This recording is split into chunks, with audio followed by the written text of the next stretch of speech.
Hello, everyone, and thank you for joining us today for our University of Calgary webinar. Today's topic, Healthy Neighborhoods. Now, I'm going to introduce you to our expert in a couple of moments, but first I want to tell you a little bit about what to expect today. Our webinar series is by University of Calgary scholars. The information presented is a summary of the scholars' research. You can submit questions throughout the duration of the webinar, or you can keep the conversation going live on Twitter using the hashtag ExploreUCalgary. My name is Kelly Johnston. I'm a staff member at the University of Calgary, and I'm your moderator today. Now, let me introduce you to Gavin McCormick. He's an associate professor at the Cummings School of Medicine. He's an associate scientific editor for the journal Health Promotion and Chronic Disease Prevention in Canada, and he's a co-chair of a very cool conference coming to Calgary, 2017 Walk 21. Gavin, thanks for joining us today. Thank you for having me. Now, tell us a little bit about what the audience can expect to hear. Okay. So today I'm going to present some information around neighbourhood built environments and how they support physical activity, weight status, and health. In particular, I'm going to briefly describe how neighbourhoods influence population health and why this is an important strategy for promoting physical activity. And then I'm also going to share some of the research I've been involved with here in Calgary, showing some of the relationships between neighbourhoods, or the neighbourhoods in which people live, and the physical activity levels and their weight status or weight and body weight. So are you telling me that my pant size can be higher or lower depending on where I live? Your neighbourhood and the design of your neighbourhood could influence the size of your pants. Yes. Okay, this is a good information, especially for January. Now, you have a couple of questions that you'd like to ask the audience, so let's just start with that. Yes. So just to get a sense of where people live with regard to their neighbourhoods and the design of their neighbourhoods. So just for the audience, so did you choose your current neighbourhood based on how well it could support your physical activity behaviours? So just answer yes or no. And it's so funny because, when I read this question, it makes so much sense. I think I get a sense of a neighbourhood, but I don't necessarily think about, is this neighbourhood going to make me more physically active? I'm looking for size of house, how many bathrooms. Exactly, yeah. So typically affordability is the number one reason, or one of the number one reasons for choosing a particular neighbourhood. And often health isn't considered or considered very low down the list of factors to take into account when thinking about where to live. So let's see what our audience says. Oh, wow. That's higher than I would think. So it's much higher than I would think. And it could be that we have people online who are very interested in this topic. Yeah. And somewhat knowledgeable about the benefits of physical activity. That's excellent. So I'd also like to ask another question. So do you consider your neighbourhood to be convenient for undertaking physical activity? So in other words, do you consider your neighbourhood to be walkable? Okay, so is that I'm going to the store or I'm doing this for recreation? Yeah, so walkable being, do you live in a neighbourhood that's got a sidewalk system that's very connected? Do you have shops that are close within walking distance? Is there a lot of green space? Is it safe and convenient and aesthetically pleasing and appealing? Okay, let's see. Oh, nice. Yeah. So, and this is what I would expect. So often we see, regardless of where people live, people are quite positive about their the supportiveness of their neighbourhoods for physical activity. And so by the end of this presentation, you may think about your neighbourhood in a slightly different way.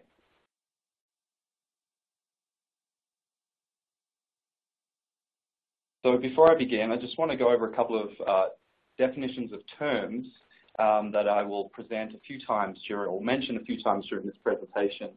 So the first one is population health, and this is an approach to health that aims to improve the health of the entire population and to reduce health inequities among population subgroups. Physical activity, many of you will know what this is, but just to be sure, it is any bodily movement produced by skeletal muscles that requires energy expenditure. Recreational walking, this is walking that's undertaken for the purpose of recreation, leisure, exercise, or fitness. Transportation walking, and so this is walking that's undertaken for the purpose of traveling from one place to another, for example, from your home to the local coffee shop. Would that also include if I was using local transit? Yes, so walking, for example, to the transit stop or to a station would be considered walking for transportation, yes. The built environment. So the built environment includes any part of the environment which is human design or human made. And we can measure the built environment in two ways. So we can measure it using perceptions, so asking individuals about the perceptions of their neighbourhood's walkability, for example. And we can also measure it objectively, so taking a direct measure of the characteristics within someone's neighbourhood and the environment. And the other term I'll be mentioning is walkability. And so this is the extent to which an environment, whether it be perceived by an individual or objectively measured or actually measured, is connected, safe, pleasant, and suitable for walking.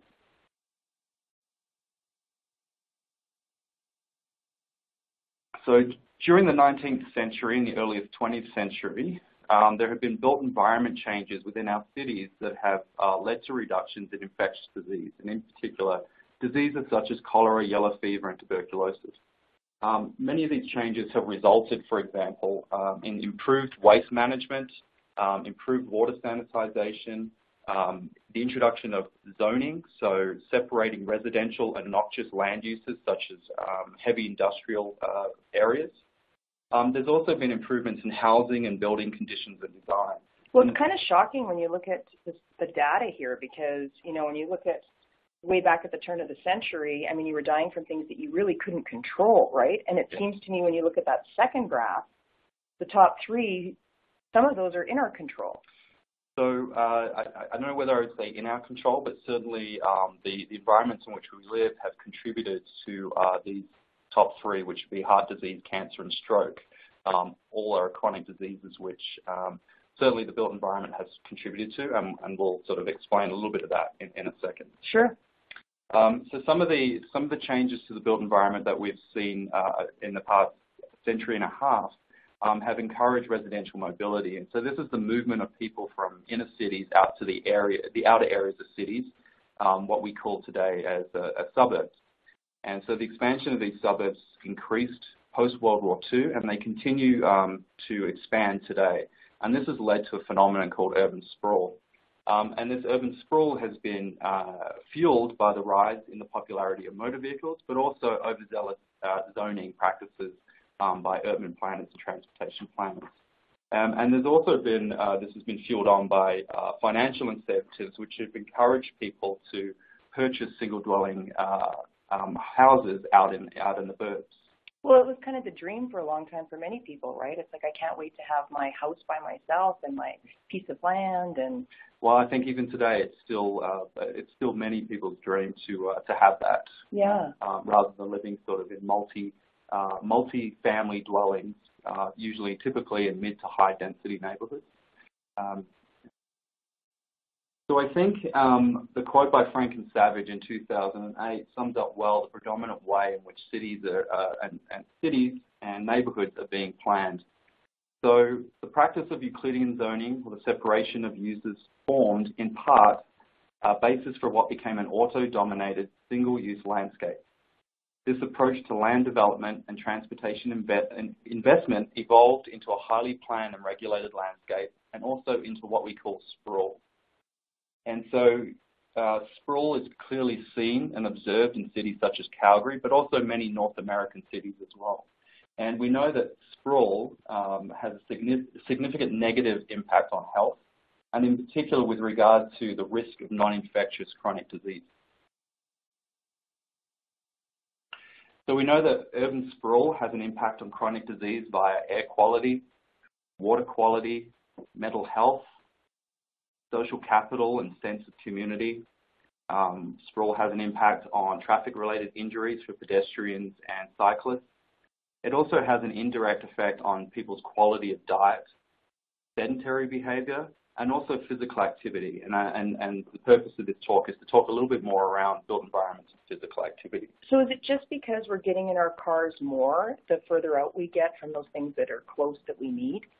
Yeah, so now we, especially with regard to sedentary behaviour, so obviously driving is a sedentary behaviour, and the way that cities are designed now, it means that to be able to get to local services, so things that we need on an everyday basis, we basically have to get in our cars to drive there. And this involves, even within communities or within neighbourhoods, we often have to use motor vehicles to get from one end to the other end of the community to get to what we need as far as services and goods are concerned.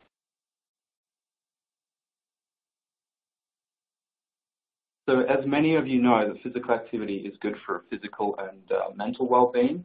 And while more physical activity is better, even some physical activity can provide health benefits. And so the Canadian Physical Activity Guidelines suggest that adults should accumulate at least 150 minutes of moderate to vigorous physical activity per week. And this is similar to guidelines that are found in other countries. However, the greatest gains in the greatest gains in health appear to be when someone or an inactive adult initiates physical activity. And so what we want are interventions, we want interventions that encourage not only people, to achieve recommended levels of physical activity, but also to get those who are currently inactive to undertake some physical activity. And this is important from a population health perspective. So as I previously alluded to, the built environment impacts physical activity, and physical activity impacts health. And specifically, physical activity is a risk factor for many chronic diseases or chronic conditions, including cardiovascular disease, stroke, hypertension, some cancers, type 2 diabetes, depression, and overweight and obesity. And all of these diseases and conditions place a significant burden on the Canadian healthcare system. Alarmingly, despite the known health benefits of physical activity, too many individuals still remain inactive or insufficiently physically active. And so this figure just shows the proportion of adults who are meeting the Canadian physical activity guidelines. And this is based on data that was measured using accelerometers, which are physical activity monitoring devices that people wear, similar to like a Fitbit or a Jawbone, that sort of thing. And essentially what this is telling us is that about 1 in 5 adults achieve the recommended levels of 150 minutes of moderate to vigorous physical activity per week. That seems pretty low. I see everybody wearing those 10,000 step bracelets now. Yes, it is quite low, and it is quite alarming given for example, the number of interventions and the number of, physical activity programs out there, for example. Yeah. And I'll describe why that might be the case a little bit later in the talk. We also see that physical activity decreases for age among both men and women.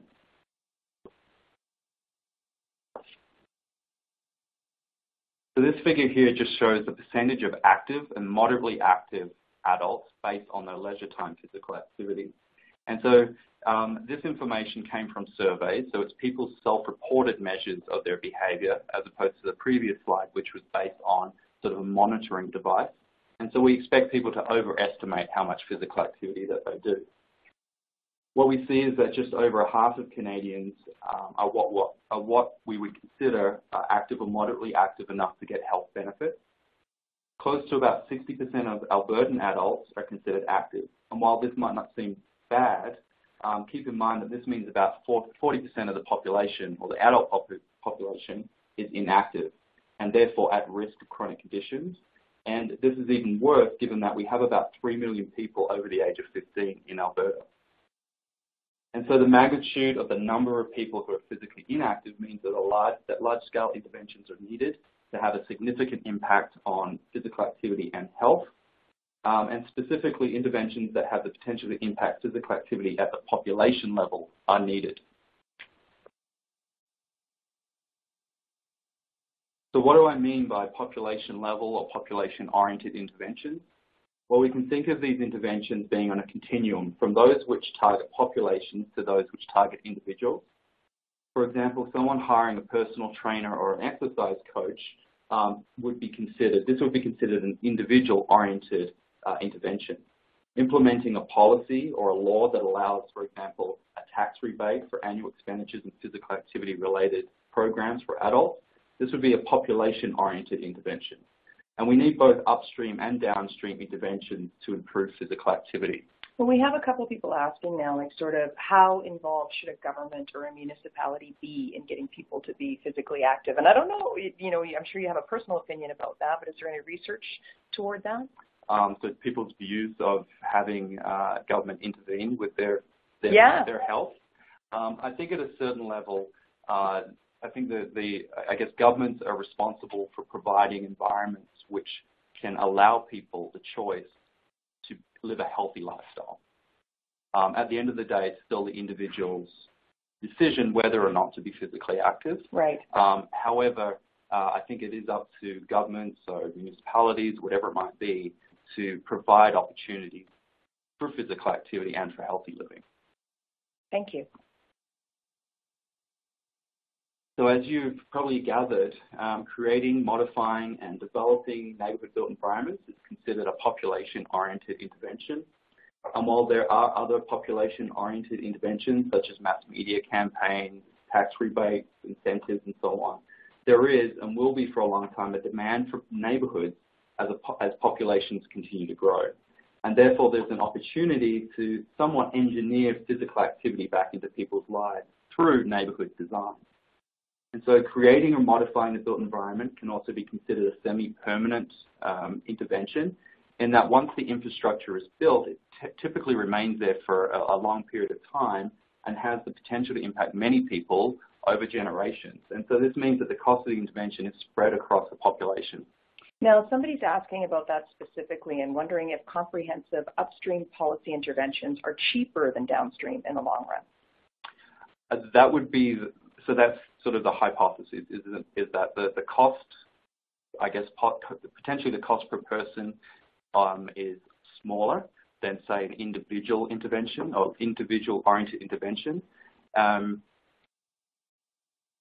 So once, the reason being is that upstream interventions typically influence a larger number of people, and because the intervention may be considered somewhat more sustainable, say, than an individual-oriented one, say, an exercise program or an exercise classes or a personal trainer or whatever it might be, it's considered more sustainable as well. Right.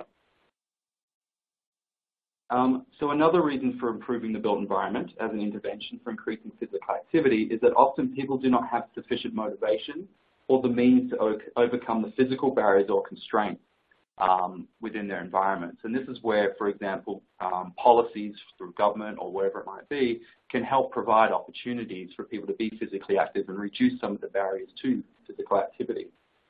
And so I think this diagram better illustrates my point. And so the grade in these diagrams represents the difficulty in being physically active, and the steeper the grade, the more difficult it is for someone to be active. An individual's activity level is also determined by their intrapersonal factors, things such as self-efficacy and confidence, their socio-demographic characteristics. And when the built environment is supportive, the gradient is less steep. And so activity is less difficult and is easily driven by these intrapersonal factors. But when the built environment is unsupportive, the individual requires much more stronger intrapersonal factors such as higher levels of self-efficacy to increase their physical activity. Unfortunately, most individuals do not have the intrapersonal factors required to overcome the built environmental constraints on physical activity. And this is why many individual level interventions fail in the long run, because of the environment being unsupportive of that behavior. Now, we have a question from Twitter. I know you've got another poll for the audience, so why don't we read the poll and then we'll take the question from Twitter. So this is a good time to ask the audience this question. So from the list below, what do you consider to be the most important features that make your neighbourhood or a neighbourhood walking friendly? So here we have things such as the availability of parks and recreational facilities, sidewalks and pathways, having attractive, appealing neighbourhood or streets, safety from crime and traffic, things such as stores and shops, the street pattern, or even sort of proximity to transit stops and stations. Yeah, so while folks are thinking about that, because there's a lot there to choose from, one of the questions is, do people adapt their physical activity to the layout of the neighbourhood? So to a certain extent. So there's, I guess, some debate about whether the environment itself causes people to change their behavior, in which case the person is adapting to the environment that exists, or whether people who have a certain type of behavior, for example, if my preference is to walk for transportation, whether I seek out neighbourhoods that will support my preference. And so this is termed residential self-selection. And this is sort of something that has been poorly, I guess poorly studied and certainly controlled for in a lot of the evidence around that's related to built environments and physical activity. And so to address this, we need some very, rigorously designed studies, so sort of more what we would call natural experiments to address the issue of and essentially it's an issue of causality.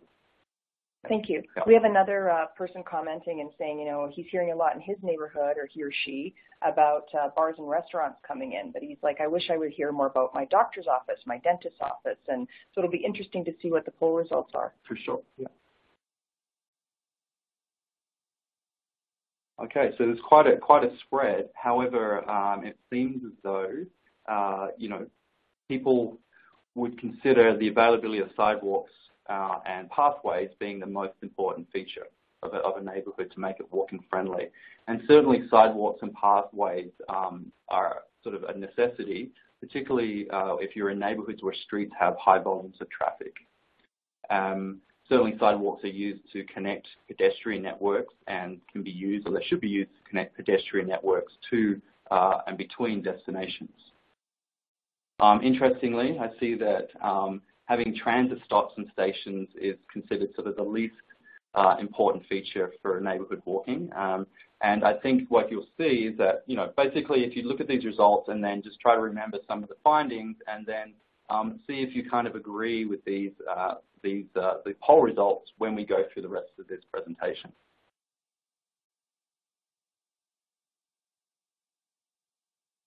So what is the evidence so far then with regard to neighbourhood built environments and physical activity? Well, we know that both perceptions of the environment as well as objective measures of the built environment are associated with physical activity, and some built characteristics are more important for certain types of physical activity than others. What the evidence seems to suggest is that neighbourhoods that have a mix of destinations and different land uses, neighbourhoods that are highly connected, so there's a highly connected street and sidewalk patterns. There's many route options, so people can take multiple different routes to get from point A to point B, and the distances between destinations are short. Neighbourhoods that have high levels of residential and population density, which is kind of required to make these neighbourhoods economically viable, particularly if we have lots of destinations and shops and stores and so on. Also, having more people in a sort of a geographical space can increase eyes on the street, so this concept of passive surveillance. And seeing other people out and about in your neighbourhood could cue you or cue others to take on physical activity themselves.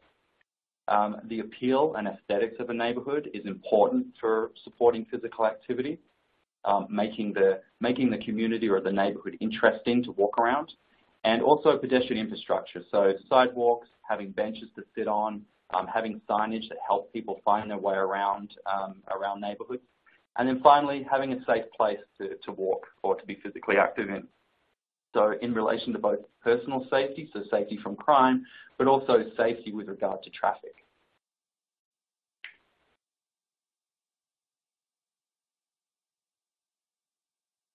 So it's often easy to tell just by looking at a sort of a bird's eye view of a map or a map whether your neighbourhood or whether a neighbourhood is walkable or not.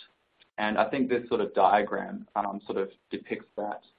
So the way that the majority of neighbourhoods are built today do not provide opportunities for physical activity and especially walking. And so you'll see above the blue line in this particular figure or diagram is that the top one above the blue line represents the current practices in urban planning and design, and most often seen in communities or neighbourhoods in suburbia.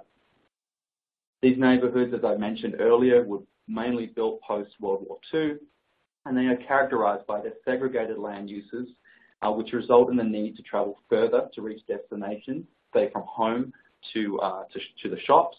And this also means that people are more likely to use their cars to travel around even inside their neighbourhood. So this design is typically considered unhealthy, at least with regard to physical activity.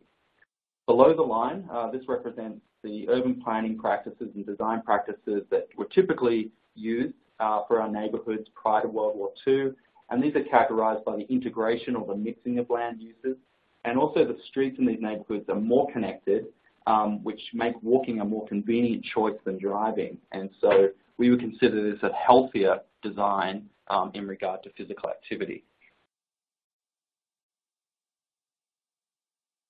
So now that I've sort of gone over a little bit of this background information, I would like to present some of the research I've been involved with here in Calgary, and in particular two studies.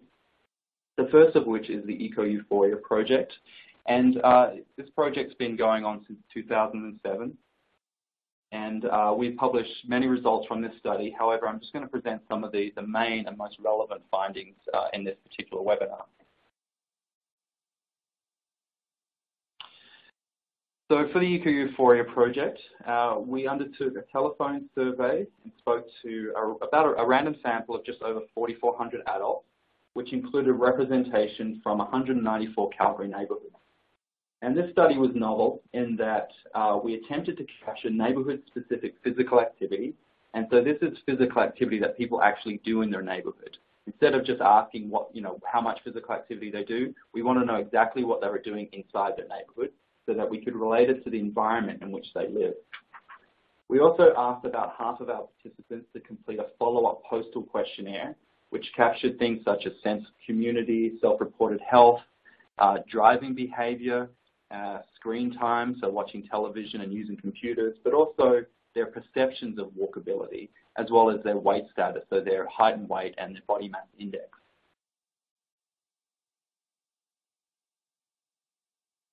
What we found was that about 2/3 of our sample said that they walked for transportation inside their neighbourhood, so within about a 15-minute walking distance from home.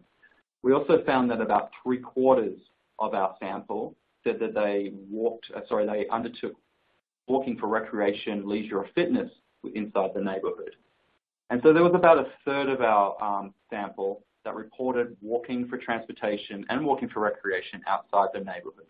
And so this suggests that the neighbourhood itself is quite an important setting for supporting walking behaviour.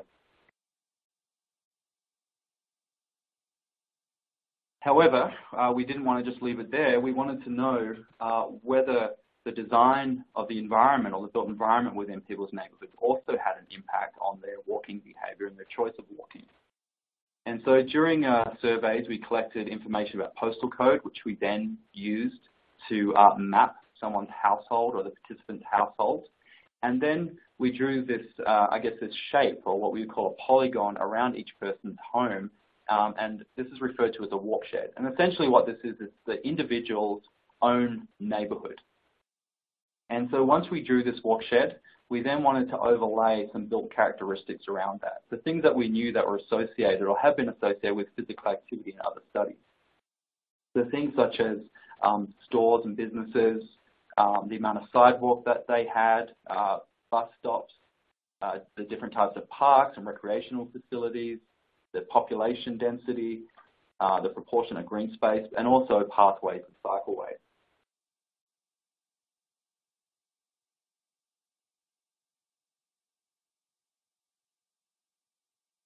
So the walk shed size, which is in both of these diagrams, is the grey shaded area. This reflects the amount of the environment within 1,600 metres of each person's home that is accessible to a pedestrian. And so you can see on the left-hand side, where it says less walkable walk shed, you can see that not much area is actually accessible to the person within 1,600 metres of their home. And this is in part reflects the street pattern. And the street pattern here, as you may be able to see on your screens, is more sort of a curvy linear, what we call a loops and lollipops kind of street pattern with lots of cul-de-sacs and sort of curved roads. The one on the right, you can see that the grey area, or the area that's accessible to the person living in the house, which is the black dot on the map, is much larger. And so again, this is in part because of the street pattern. And so you'll see here the street pattern is sort of this gridded or block type street pattern, which has a lot more intersections, therefore a lot more route options and a lot more connectivity. Do you find these choices in the neighborhoods with the walkability comes with age as well? Like, kind of when you're younger and you're in university, you want to be able to walk to everything. Then when you have your family, you're more attracted to the loops and lollipops because the kids are in the cul-de-sacs. And then when you get a bit older, it's like, oh no, I want to walk to my doctor's office. I don't know. Well, I think it depends on how what's being offered. So essentially, the developers have indicated at some point, so I've heard, that there's a preference for people wanting these sort of more curvy linear loops and lollipops kind of communities, especially those who have families. However, so there have been some newer designs with regard to sort of high density living, which would typically be found in sort of these more gridded or block type walk sheds or neighbourhoods, which do allow for families to happily reside there. And also, I guess, given that they're living in higher walkable neighbourhoods, more likely do a lot more walking and get more health benefits. Right.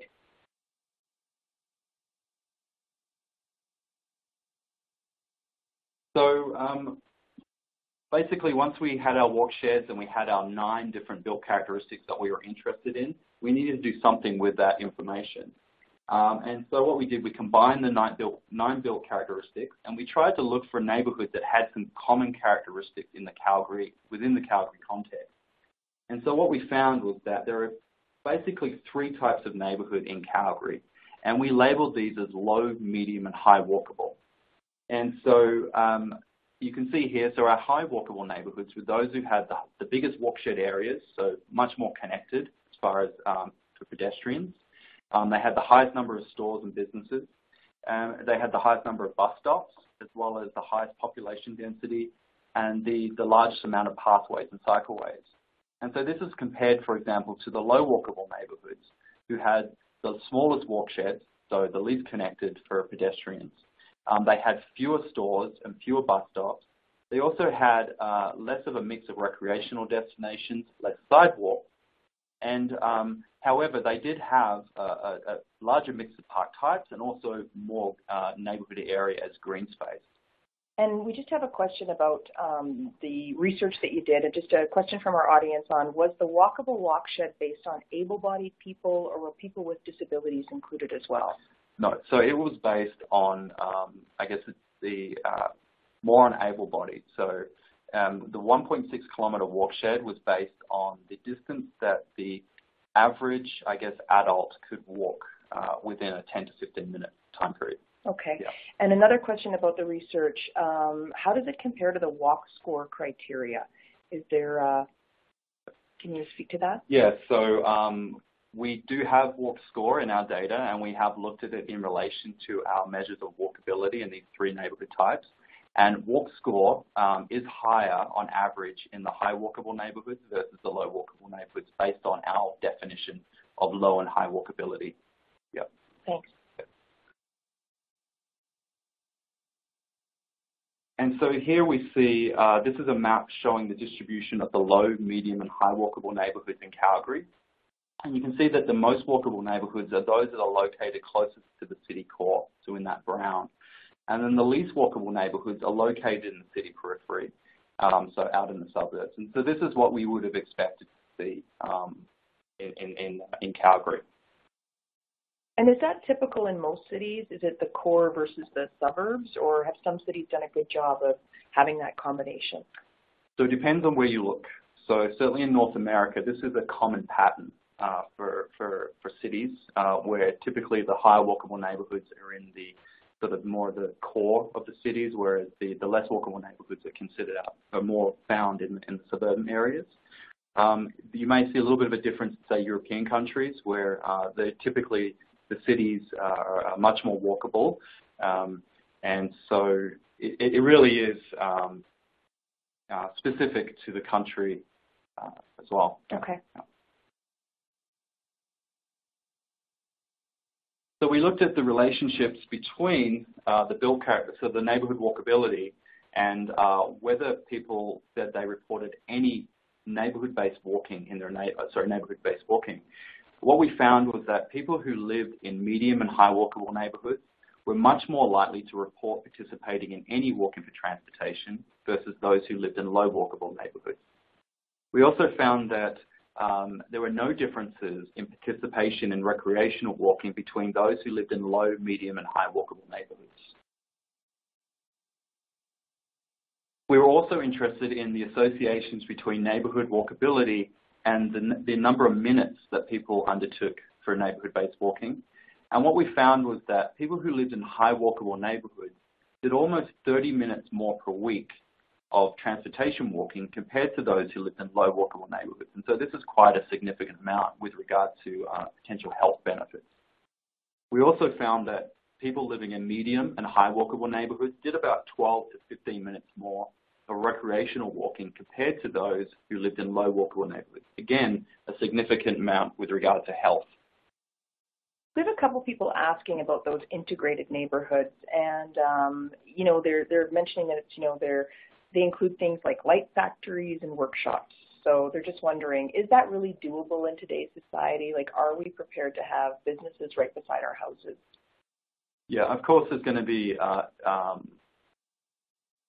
there's going to be some incompatible land uses, and certainly industry with residential areas may, for the most part, there may be some, we probably shouldn't be building like that, especially where there's a risk of exposure to certain chemicals or toxins that may put, residents in the local area at risk. But certainly, I think things such as commercial land uses where, for example, shops, cafes, it could be, even banks, things like libraries. Yeah, the things that people are going to use on a daily basis. Mm-hmm. They're the things that we want to mix within residential areas to improve walkability. Yeah. And somebody's just asking, is the percentage of green space higher in lower walkability neighborhoods? So yes, within the Calgary context, the percentage of green space was higher in the less walkable neighborhoods. That doesn't make sense. So it sounds contradictory. Yeah. So the evidence suggests, and this is where for example, we labelled our neighbourhoods as low, medium, and high walkable, and typically we see from the scientific literature that high walkable neighbourhoods are those that are more connected for pedestrians. They typically have a higher mix and density of land uses and destinations. They also typically have more sidewalks and higher population density. So, and typically they have less green space. So we used our previous evidence, evidence as a way of labelling our neighbourhoods. And you can see already from the evidence that I've just shown that it seems to hold up, that yes, the high walkable neighbourhoods, those, for example, with less green space, are positively associated with more walking for transportation. So this slide here just shows the associations between neighbourhood walkability and achieving the recommended levels of physical activity promoted through the Canadian Physical Activity Guidelines. And what we can see here is that people who lived in the high walkable neighbourhoods were much more likely to achieve sufficient levels of physical activity just through walking for transportation. And we also see again that there was no difference in the likelihood of achieving these recommendations for the low walkable, medium walkable, and high walkable neighbourhoods.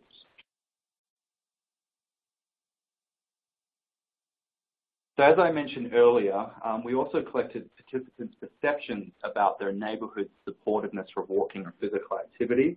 And while sometimes related, perceptions and objective measures of the same environment do not always correspond. And this is because the interpretation of the environment may be different from person to person, and this can be influenced by different belief systems, different previous experiences, people's awareness, their knowledge, and so on. So it's important to know how people perceive their neighbourhood environment, because in some cases we may not be able to act or intervene on the actual environment, and therefore we could potentially intervene on people's perceptions of the way they see their neighbourhood. And so an example would be giving maps that show interesting and safe routes for pedestrians, for example, in a low walkable neighbourhood. That may be a way of increasing people's perceptions and also their behaviours in their neighbourhood. We had somebody asking kind of about that when you talk about that perception, or it could be factual as well. Are there more crime or safety issues in the more walkable walkshed? Did that come up at all? From what I know from Calgary is that yes, there seems to be a little bit higher crime within the higher density neighbourhoods, certainly those that are located most central to the core of the city.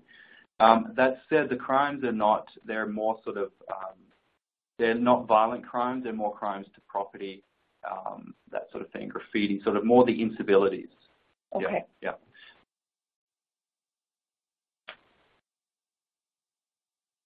So, So this is just an example of how we captured or collected people's perceptions about their community or their neighborhood. So here, for example, we asked people about stores and whether they're within easy walking distance of home, and then they scored their, they provided a response from strongly disagree to agree. And so we had about 19 items that collected information about various aspects of the built environment. And then from that, we added up and created a walkability index based on perceptions. And then we sort of categorized that into two groups, low and medium walkability. And so these are just some of the characteristics that we captured with regards to perceptions of neighborhood walkability, including residential density, land use, traffic safety, pedestrian and personal safety, connectivity, pedestrian infrastructure, neighborhood surroundings, people's barriers to walking, and also their access to services. So the index was quite comprehensive with regard to what it was capturing about persons' walkability within their neighborhood. And can you remind us what the connectivity is again? Yeah, so connectivity is essentially how well, for example, someone can get from point A to point B within a community. So going from, say, your home to a cafe, and whether there are sort of multiple routes in which someone can reach that destination. It's really about, basically, if we think, a nice way of thinking about it is the grid street pattern versus the loops and lollipop street pattern. The grid street pattern would be considered to have high connectivity. The loops and lollipop street pattern would be considered to have low connectivity. And I understand that I have to go a long ways out of my way to get somewhere in my neighborhood. Yep. I love my neighborhood, though. So when we looked at people's perceived neighborhood walkability, what we found was that it was quite similar to what we found with the actual measures of walkability. So people who perceived their neighborhood to be highly walkable were much more likely to say they participated in transportation walking, and also more likely to achieve sufficient levels of physical activity through transportation walking. We also saw that perceptions of walkability didn't seem to have any association with recreational walking.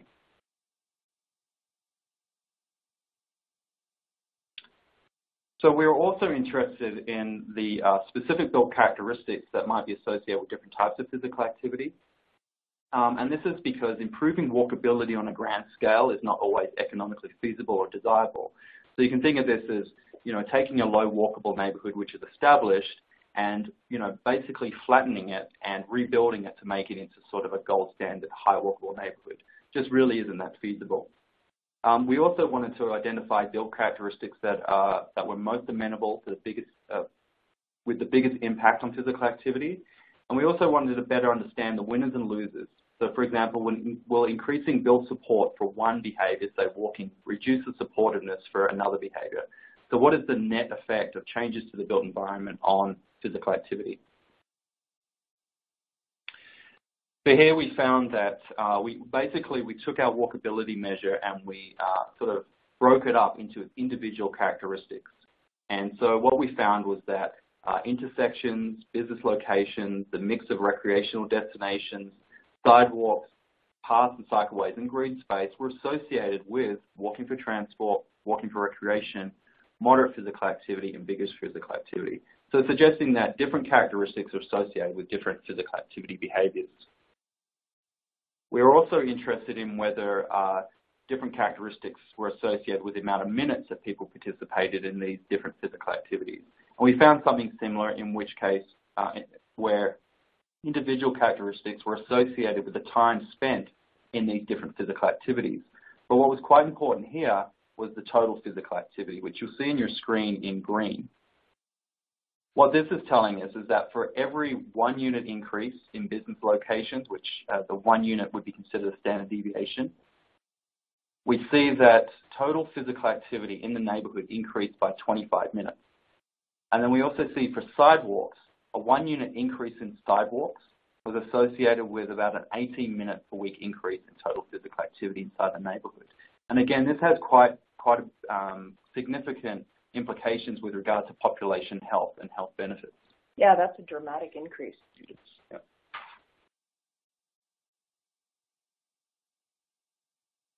So what do these findings mean? Well, your neighborhood can enable and restrict the amount of physical activity you undertake, even for highly motivated people.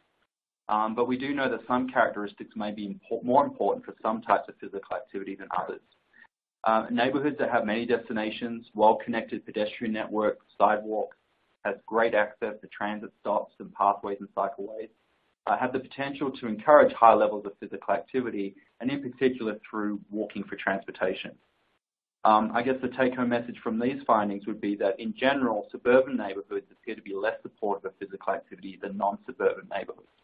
And somebody's, written in and kind of made a comment or a statement. I don't know if you want to add to this, but, should walkability be understood like a physical activity or more for creating sense of community?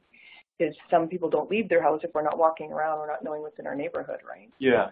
So I think, again, the more walkable neighborhoods typically support more social interactions, which we know are associated with sense of community and social capital. When we're talking about making neighborhoods walkable, we are really focused on physical activity, but there are also these other benefits that come from a more walkable neighborhood, such as less driving, more social interactions and less social isolation, and better sense of community. So the second study that I briefly want to go over is the Pathways to Health study. And the aim of this study was to investigate the pathways by which the neighborhood built environment and the socioeconomic environment influence weight status via physical activity and diet. And the focus here, really the outcome that I'm going to focus on here is weight status. In this study, we randomly sampled just over 1,000 people, 1,000 adults from Calgary participated in the study, and they completed internet-based surveys which captured things such as diet and physical activity. And we also sent out body tape, which people then measured their waist circumference and hip circumference, and also reported their height and weight, which we converted into body mass index, as these indicators of body weight or weight status. So similar to before, we were interested in people's neighbourhoods and how they influence people's body weight. And we define neighbourhood in two ways. We did it by using the Calgary administrative boundaries. So these are sort of boundaries that the municipality as well as community associations use for some of their planning. And again, we also use sort of this walkshed measure of the environment, which I explained before. What we found was that about half of our sample reported trying to modify their weight in the past year. We also found that about a quarter of our sample was considered high risk with regard to their waist circumference. About half of the sample was at high risk based on their waist to hip ratio. We found that 30% of our sample was overweight and 10% of our sample was obese. And these are actually kind of underestimates based on what we would expect to see in the population, which is typically around 50 to 60% who would be considered overweight to obese. That seems so high. That is high, and it's certainly places a significant burden on healthcare systems because of the chronic disease that results of excess weight.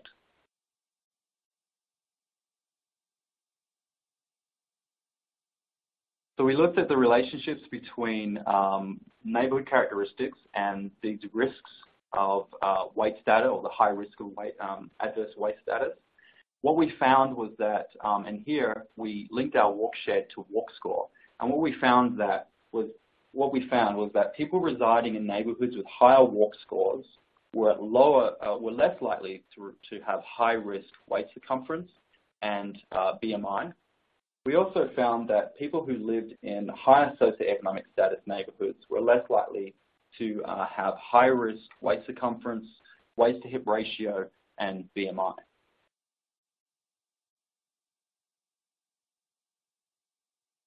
We also found that people who lived in advantaged and somewhat advantaged neighborhoods had on average around a 4 centimeter smaller waist circumference than those residing in socioeconomically disadvantaged neighborhoods. Can you maybe describe what you're referring to there? Yeah, so if we just look in the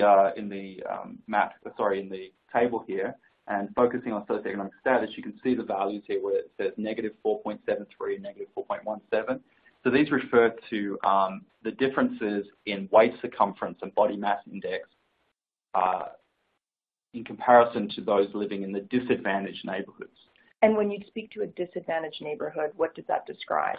Yeah, so these are neighborhoods that typically have, on average, more households with lower levels of education, lower incomes, typically neighborhoods that have a higher amount of renting, and also higher levels of unemployment. So we created an index of socioeconomic status which incorporated information from the census, all related to things such as income, education, unemployment, and so on. So the difference in waist circumference and BMI that we see in this particular table has population health implications. So for instance, a 1 centimetre change in waist circumference and a 1 unit change in BMI has implications with regard to increasing the risk of type 2 diabetes, cardiovascular disease, and mortality. We're also interested in looking at whether there was an interaction between the socioeconomic status of someone's neighbourhood and the design or physical characteristics of that neighbourhood. And what we found was that neighbourhood design seemed to have a stronger impact on those who are living in the least the least socioeconomic advantaged neighbourhoods, so those who are disadvantaged. And so this has implications with regard to health inequalities. So those living in the least walkable neighbourhood and those living in the most disadvantaged neighbourhood had the highest waist circumference compared to others. Is there an easy answer or an easy way to go from a low walkable neighborhood even up to a medium walkable neighborhood? So there are certain things that can be done in the environment that can make it a little bit more walkable. For example, there could be the potential to increase the connectivity of sidewalks, put more sidewalks in there, improving green space, making it more functional and usable. It could be, in putting in cycle lanes, for example. It is context specific, and it depends what's missing with regard to walkability. But certainly there are things that can be done to improve the walkability, because in most cases it's difficult to sort of completely demolish a low walkable neighborhood and build from scratch. Yeah, for sure. Yeah. So in conclusion, residing in less walkable neighborhoods have the potential to increase weight and waist circumference, and in other words, we would consider these to be obesogenic. And the effect is likely to be exacerbated by those living in socioeconomically disadvantaged neighborhoods. So if you're considering purchasing a new home or looking for a house to rent, you may want to investigate a little bit more of the surrounding neighborhood. So for instance, are there transit stops within easy walking distance? Are there shops and services within easy walking distance? Is the neighborhood on a grid-like street pattern? Are there sidewalks on most streets that connect the pedestrian network and are connected to pathways, cycleways, transit, and so on?